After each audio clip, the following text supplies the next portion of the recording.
დღეს საოლქო საარჩევნო კომისიებში გაიმართა სხდომები, რომელიც ეხებოდა საუბნო საარჩევნო კომისიის წევრების და ხელმძღვანელი პირების არჩევას. აღნიშნული პროცესი არის ძალიან მნიშვნელოვანი, გამომდინარე იქიდან, რომ ჩვენ წინ გველოდება 2025 წლის 4 ოქტომბრის ადგილობრივი თვითმმართველობის არჩევნები. ვაკის საოლქო საარჩევნო კომისიაში დღეს ჩატარდა სხდომა. სხდომას ესწრებოდა ყველა კომისიის წევრი, 5 მუდმივი წევრი, 3 დროებითი წევრი ცესკოს მიერ არჩეული, ასევე პარტიების მიერ დანიშნული კომისიის წევრები.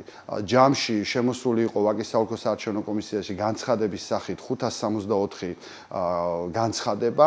აქედან არჩეული იქნა 70 საუბნო საარჩევნო კომისიის თავმჯდომარე, გამომდინარე იქიდან, რომ ვაკის საოლქო საარჩევნო კომისიაში შედის 70 საარჩევნო უბანი, ასევე არჩეული იქნა 70 საარჩევნო უბნის მოადგილე და 70 საუბნო საარჩევნო კომისიის დივანი. თითოეულ უბანზე არჩეული იქნა 5 კომისიის წევრი.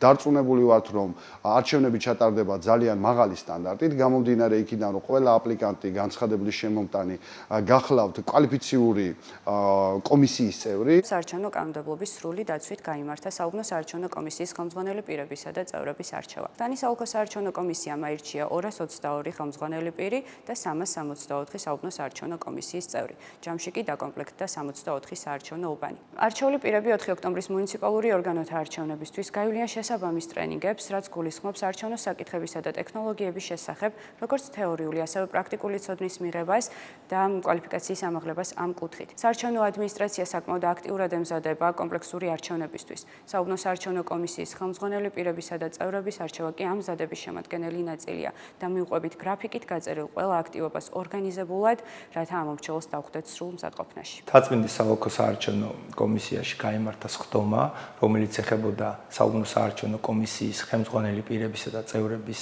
არჩევას. თაწმინდის საოლქო საარჩევნო კომისიაში არის სულ 34 საარჩევნო უბანი. შესაბამისად არჩეული იქნენ როგორც ხელმძღვანელი პირები, ასევე კომისიის წევრები 34-ვე საარჩევნო უბანზე.